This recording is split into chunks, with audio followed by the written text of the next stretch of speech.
War comes to Hammerfell, danger and ambition consuming three kingdoms. But some dangers arrive not upon studded boot, but move in stealth among the shadows. For a war of magics roils in the shadows, mixing with and as dangerous as the war fought with steel. But unknown to kings and high mages, the flames of war will forge a hero. It is this hero's destiny to alter theirs and change the world of Shadowkey. Hello, I'm Swan Rider, and today we'll be taking a look at the Elder Scrolls Shadowkey. Now right away, if you want to know what on earth Shadowkey is and how this series is going to look, stick with me for just a bit and I'll keep it brief. But if you want to jump straight into the action, you can skip right here. Now first off, what is Shadowkey? It is an Elder Scrolls game from the Elder Scrolls Travels series, which were games made for mobile phones, which include Stormhold, Dawnstar, Shadowkey, and Oblivion Mobile, weirdly enough. But the thing is that they were made for the bricks from 2003. But Shadowkey clearly looks different. That's because it was made specifically for the N-gage, Nokia's strange way into breaking the mobile gaming scene. It didn't work, but during its life it had, I believe, just under 70 games made for it, such as Call of Duty, Tomb Raider, Civilization, and so many more oddly big-name entries for such a strange device. And one of those is the Elder Scrolls game we're talking about today. Now, Shadowkey's story happens at the same time as the Elder Scrolls Arena story, it being the first main series game, around the area where the borders of Skyrim, Hammerfell, and High Rock meet. And we're about to explore it in detail. Now, it is possible to emulate and play this game, and sources for it are becoming more and more available, but it is pretty tricky to get it to work. For those who want to do it, I'll leave links to all you need in the description. But with the understanding not everyone wants to cry over the simulator's inner workings as I did, I will do my best to show everything that this game has to offer, so you may live vicariously through this series. To do that successfully, I do have to sacrifice filming myself playing it first time, but in the name of being as thorough as possible, I think it is fine. Instead, I will play a section first, play it more thoroughly for the video, and continue with that step by step. So neither you or I will know how it all plays out. So after I finish the whole game, I will make a spoiler-free short review and then take a bit more time to make a spoiler-full review, where I will say everything I think about the gameplay experience. I will attempt all classes and races by then, not necessarily all the combinations, and say how valid they are for a playthrough, and I will do my best to show everything I can gather about the game, like maps of enemies and interactable people on them and such. Just trying to combine everything in one place, as there are sources appearing, but it is all over the place and hard to get an idea of all that is going on. But regardless, I urge you to play the game if you decide it seems interesting before seeing the whole series. It is, I believe, to be the most unique game in this whole series of games without being as punishing as some of them, as far as I've seen. And now that I've told you everything I have planned, let us get right to it. Okay, so right away we have the classes of the Assassin, Barbarian, Battle Mage, Knight, Nightblade, Rogue, Spell Sword, Sorcerer, and Thief. We will choose the Knight. And there are the races of Argonian, Breton, Dark Elf, High Elf, Khajiit, Nord, Redguard, and Wood Elf. It's up the video to read all these out. For the sake of time, I will just choose Nord, and we'll go male, although I don't know whether there is a difference between male and female. And we will call our hero Brennan, and we will start the game. The loading time isn't nearly as bad as you would imagine. Alarm. Your village is under attack. Take the dagger and the healing potion from the chest. If you can use spells, there is a learning scroll in the seat near the chest. Key 5 is used as a select for menus, and along with Key 7 performs your character's actions in combat. Before combat, you need to equip yourself. When you approach objects or characters, you can interact with them in a non-combat way. White text will appear above that object. To interact with a character or object, press key 3. In the chest there is a healing potion and a dagger. If you're a magic user, there is a Learn Blaze scroll on the chair next to it. The dagger along with the blaze spell, if you can use it, are controlled by key 5. You can cycle through them with key 0. Your healing potion will be added to your left action queue and can be used by key 7. Key star will cycle through the queue if you have multiple consumables. Now go gear up, then open the door and exit your home. I'm on my way. So in this chest we do have the healing potion and the iron dagger, which we will take. And there is a blaze scroll, which, sure, we can't do anything with it. To perform a combat action, press key 5. To switch to another available weapon, or if you have a spell, press key 0. What do the other keys do? Key 1 is jump, key 2 is look up, key 3 is use, key 4 is sidestep left, key 5 is right action, key 6 is sidestep right, key 7 is use left action, key 8 is look down, key 9 is map toggle, key star is cycle left, key 0 is cycle right, key hashtag is character manager. First go to the temple. The temple is on that hill by the wall just south of your home. Find your way there. Beware, the path is not clear. Some of the bandits and rats block the way. There's any tactical advice? Rats are low to the ground. Press key 8 to look down, which lowers your attack as well. Aim for the head and keep it in sight in front of you. If you're straddling a rat, it can be very difficult to hit. When fighting humanoids, press key 2 to raise your view to keep their chest and head in the middle of the screen. Ready for battle. Now the fun thing with Shadowkey is that it actually has auto-aim, so you nearly never have to use any of that. It is very confusing to look up, to press up to look down and to press down to look up, but thankfully it mostly aims for us, so we don't have to deal with that.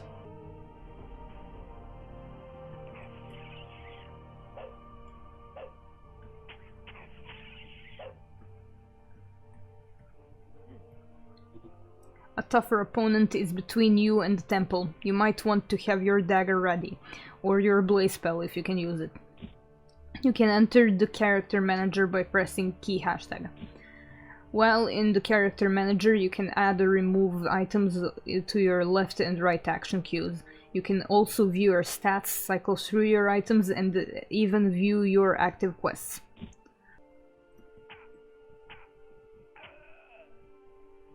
We kill a bandit, and we talk to Gravel Srothgar. These bandits have infested my shop with rats. And you want me to kill the rats. Send the swarm outside of town, then I will open my shop to you. I'm on it. Now, funnily enough, this is his shop and there are no rats. But regardless, we will clean everything else. You made it. For making it this far, you get a reward. You receive 125 experience points. Good. Next, talk to Acolyte Menelin. She needs your help. You might also want to talk to Srothgar before you leave the hill, if you haven't already done so. Okay. The bandits sacked our storehouse. Can you help? I have time, sure. We need our herbs. They packed them on those damn rats. Where'd they go? They left the village along the stream. Bring me those herbs. I'm on it.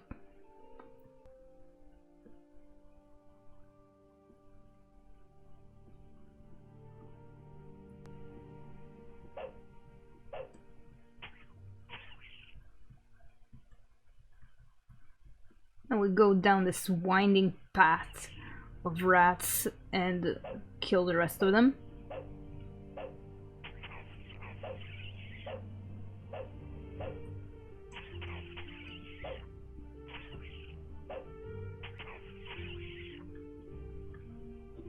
You have slain 8 rats, enough to let some traffic through Srothgar.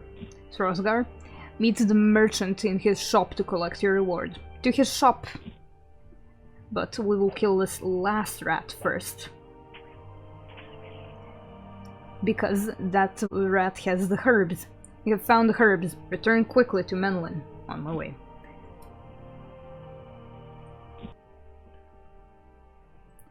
The herbs, you wrestle them from those rats. Perhaps you could aid our priestess as well? Priestess Alsamea awaits you. You gain 500 experience points and 300 gold. So, Alsamea has to say that bandits have taken many of our villagers. Can you rescue them? I can try. Delfran will surely kill them if you cannot rescue them. Where is Delfran? Delfran's hideout is rumored to be northwest of here. If you reach Ghost's Pass, you've gone too far. I'm on it. But first we will go to the shopkeep. You got the beasties. Nasty bit of work, but now I can reopen my shop. Swarsgar opened his shop for you, and we gain experience and gold. So anyway, I managed to get a sword, a curse, and a muffin for luck. And we will continue off to find the bandits. This is the map, but we will discover more as we go. Also, you can move while looking at the map. It's kind of confusing when you find yourself somewhere completely else while someone is attacking you, but it's a thing that you can bear in mind.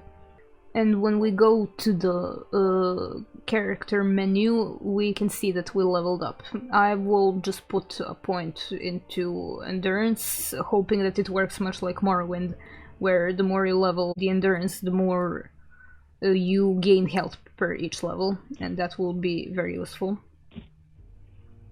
And we shall continue.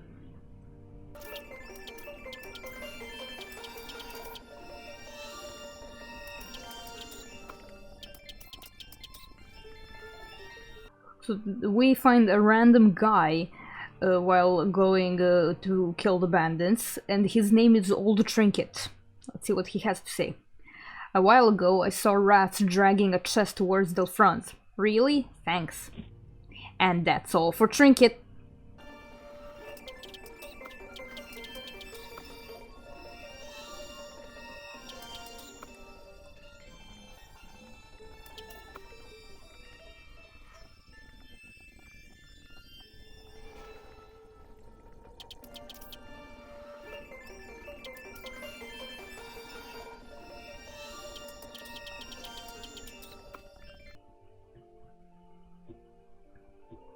No, this is Ghost Pass. We're not going to go there.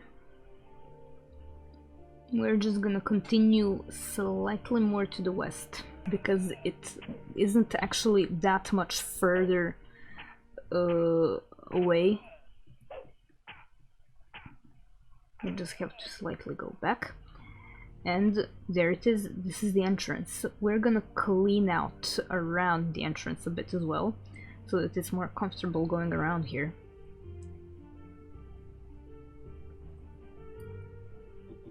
And here we find some rats. You think you see some rats scurrying nearby with a chest?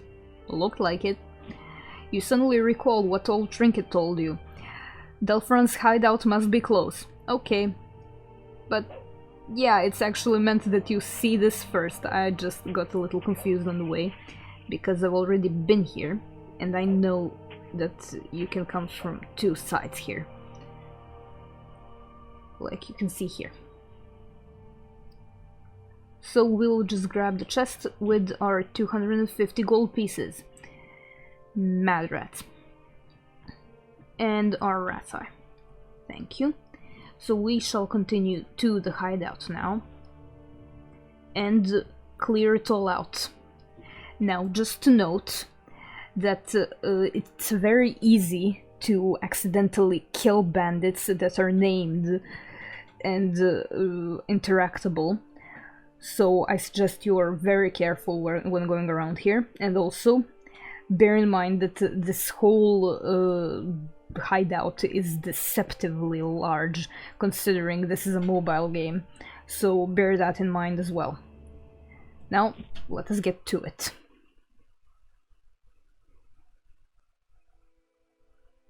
The journey began on behalf of a village. Disturbs a struggle millennia old. A struggle which moves new pawns in the service of ancient powers.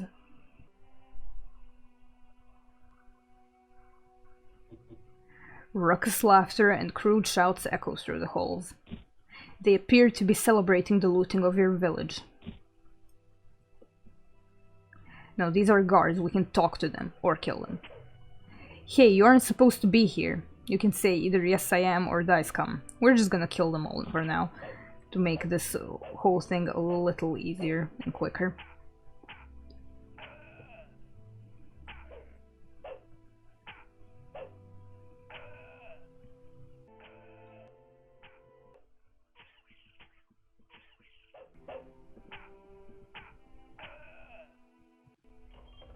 The chest contains an iron shield and a dragon star watch helm.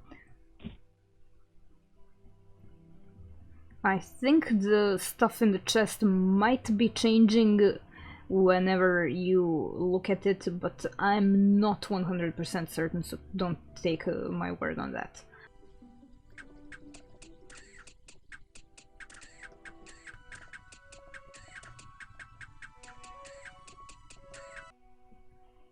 Now here we have some cells and locked doors, which you can attempt to lockpick, but there is another way. Here we have a door, which leads to a random guy called the chef. When you talk to him, he squints at you with weak, watery eyes, sniffing the air, and says that we must be new. And because we don't stick nearly as bad as the others. They also tell us to take the food to the prisoners, and we will agree. Chef gives us the container of stew and wags his finger not to sample it. Count on me. And the chef also hands us the key to the prisoners' cells and waves us along. Now, he can be just left alone, he's fine. And now, considering we have the key, we don't need to lockpick. We can just use the cell lure key.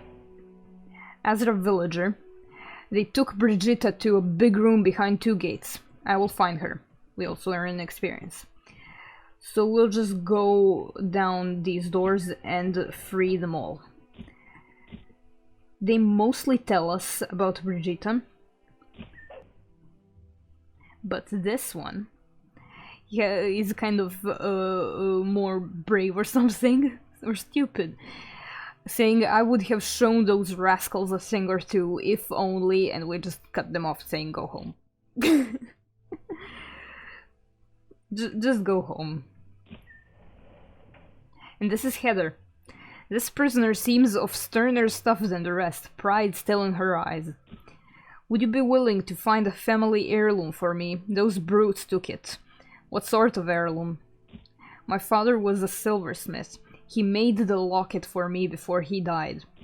The bandits scoffed at the simple silver locket, saying they would use it for practice. But its return would mean a lot to me. Will you help? I will find the locket. Thank you so much. I will make my escape now. Meet me back at Azra's once you've found my locket. Meet you there. So this is kind of a side quest, but this is mostly these prisoners. We also have to find Brigitta and her locket, and just about to murder everyone else. Let's continue. We'll also find this strange door, which is called the Shadowgate. We'll not touch it for now, and we'll leave that for the next episode for reasons. There's also this pool, which, when you enter, magic enters your body but has no effect. That is because we are not a mage. But if you are, that might be helpful.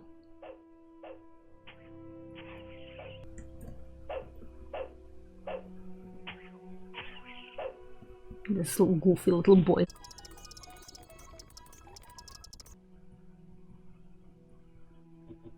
You overhear bandits talking.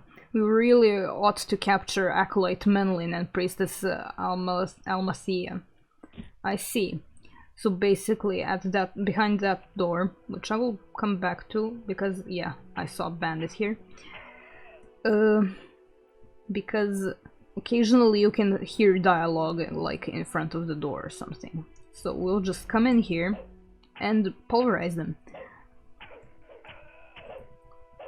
There's a lot of them, but they mostly aren't a problem. For at the very least for a knight character. So if you just want a safe playthrough, knight I can certainly recommend. At least so far. We'll have to see by the end how the knight holds. But I'm not certain about the other classes, I haven't tried any. The gate is locked, you need a key to open it. Okay, okay.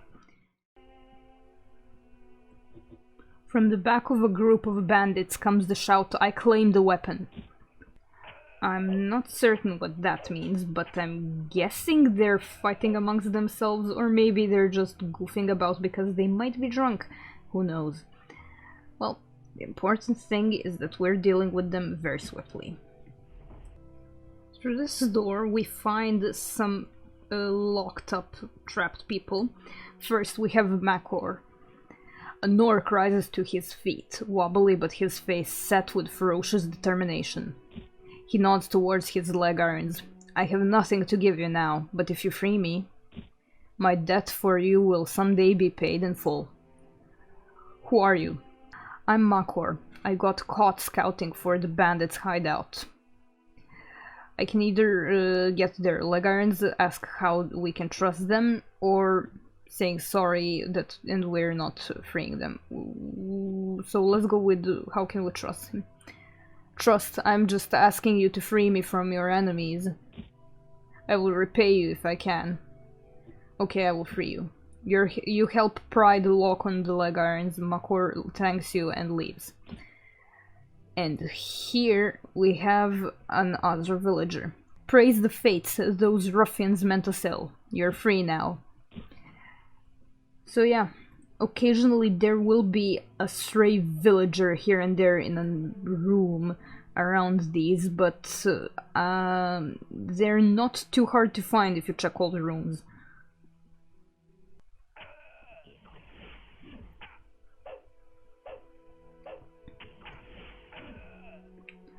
Now, these mages failed so far to hit us with their magic, but I think they can give a very vague blindness effect, kind of like in Minecraft or something, just kind of making it even harder to see very far away, but it's nothing too bad. You kind of become some slower, I think. Their magic is kind of weird. You don't feel like you're getting as much damage as you're just getting annoyed by them. Oh, yep. Blindness, slight defense and attack debuff. So yeah, it's not horrible, but it is annoying. Thankfully, at least it's very short term, but it usually lasts you the entire battle with them.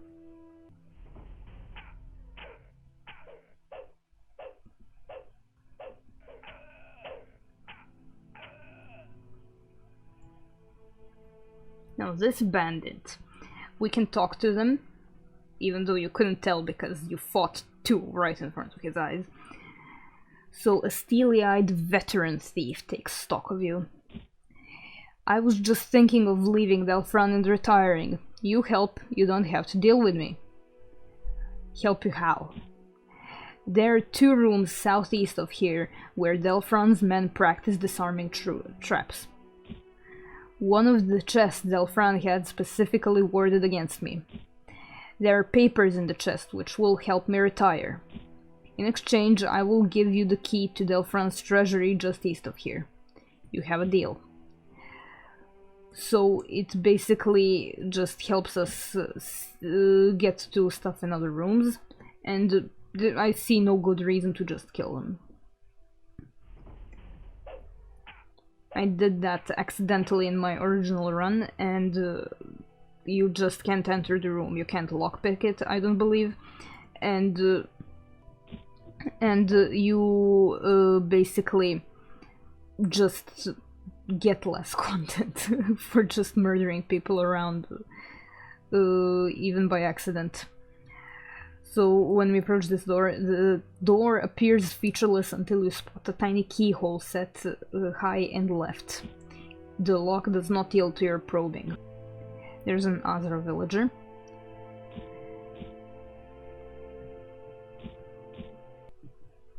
Now these chests can be lockpicked.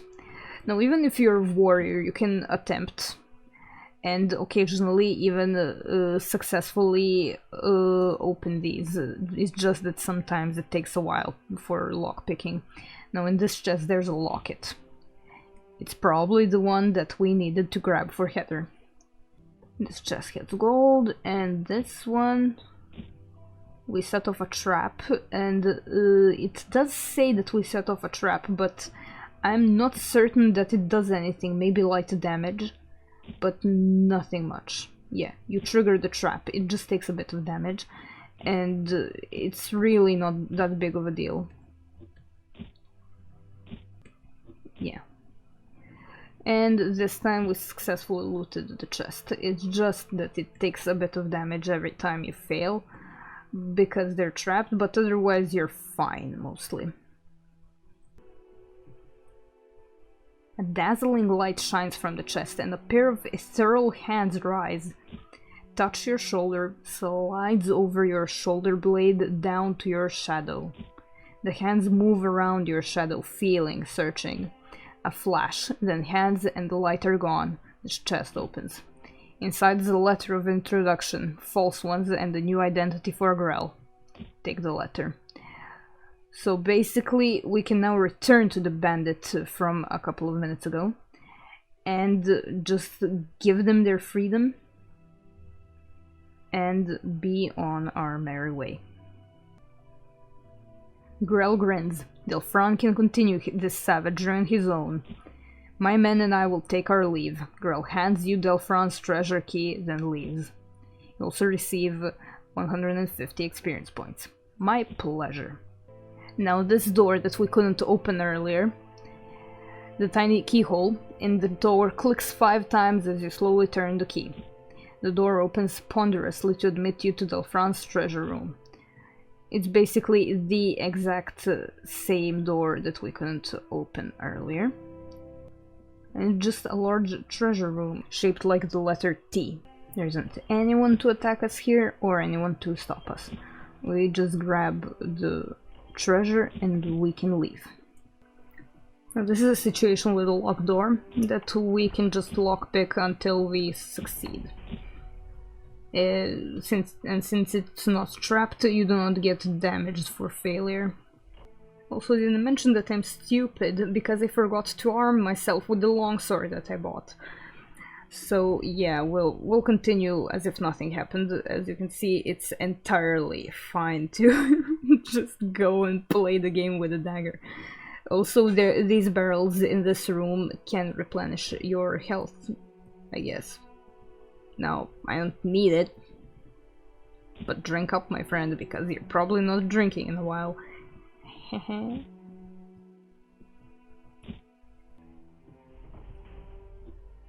A bandit thug readies himself, regards you closely, then snorts. Old Trinket warned us that as sure as rain is wet, you would be trouble.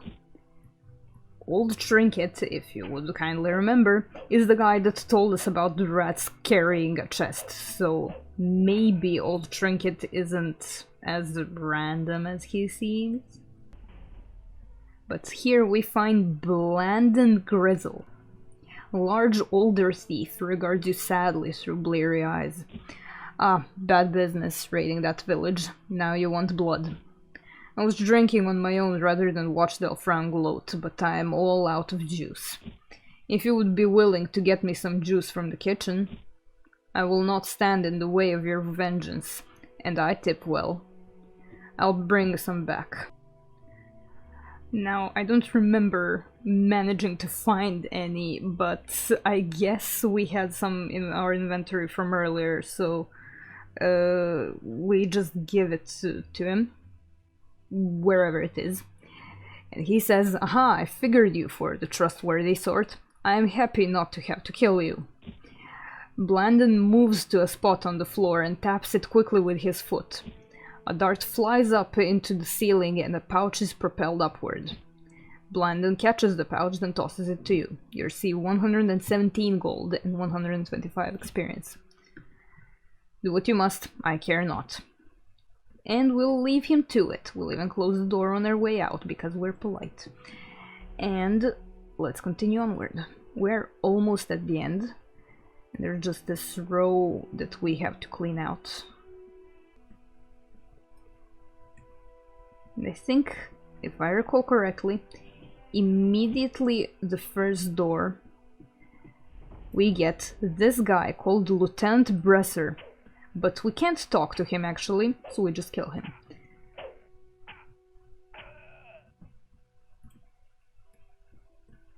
And what do we find? Key A. We'll take key A. Now, this is Lieutenant Jolliest, diagonally opposite of the other guy, and we also can't talk to him, so we'll take his key B. Very interesting. Now, what are key A and key B?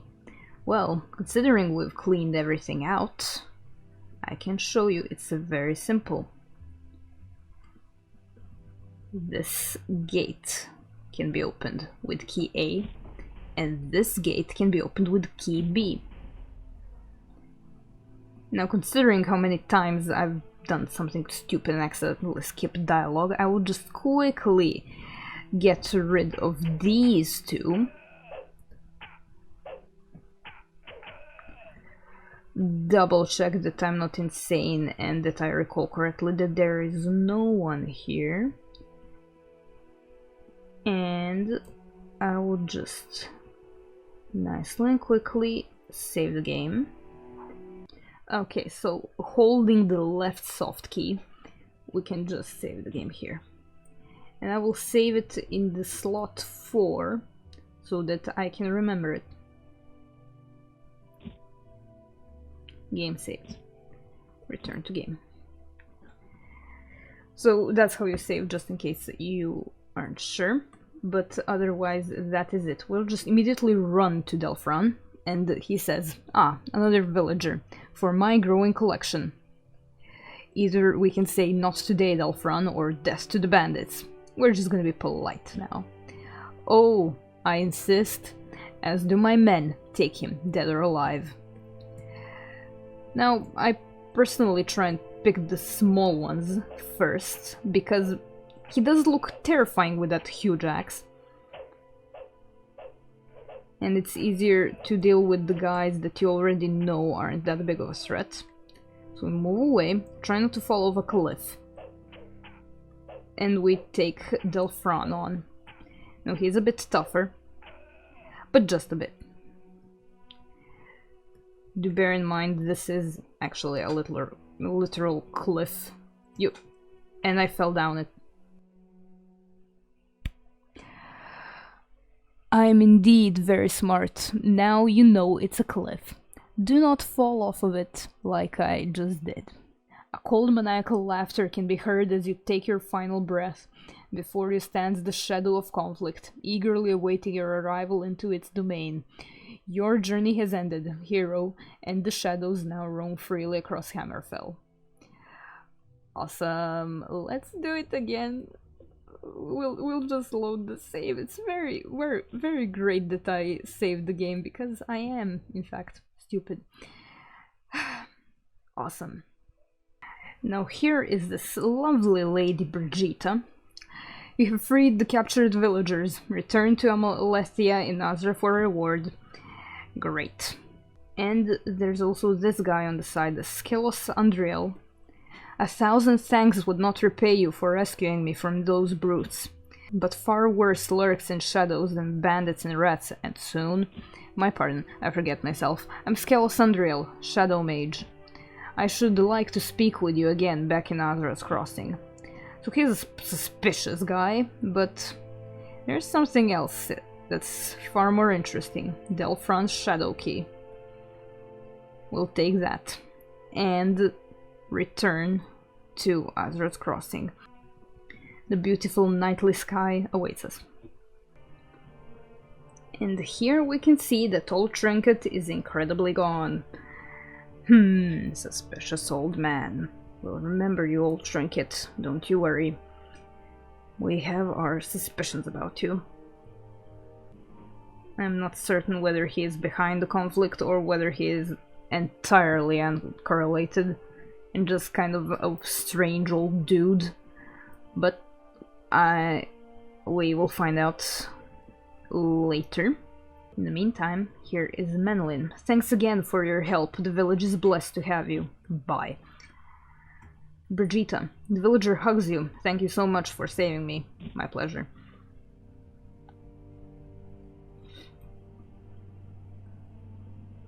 Almathea. The whole village owes you a debt of gratitude, but this is all our temple can afford. Azra's Crossing lives again. You gain a ton of experience and gold. And this is Heather. Heather blinks in disbelief as you show her the locket. Oh, thank you. The priestess was right, you truly are a blessing. Heather hugs you, takes the locket, smiling broadly as she puts it on. So, yeah. We'll just go back here to the shopkeep. We can sell him a lot of things. And here's Skelos Andriel. We'll come back to him in the next episode when we continue the journey. In the meantime, I'm happy to say that we have completed this mission, and we'll just grab a muffin, because we deserve it. If you have a muffin, you deserve a muffin. Go have that muffin and enjoy it. I'm very glad this has gone this well. Other than me falling in a hole and embarrassing myself, don't worry about that one. This would be it for this first episode. I really plan on doing this in high detail, as you can see. I really want to show all the dialogue. I'm just not sure that it's worth showing every option, because I'm pretty sure more than half of them end the same anyway.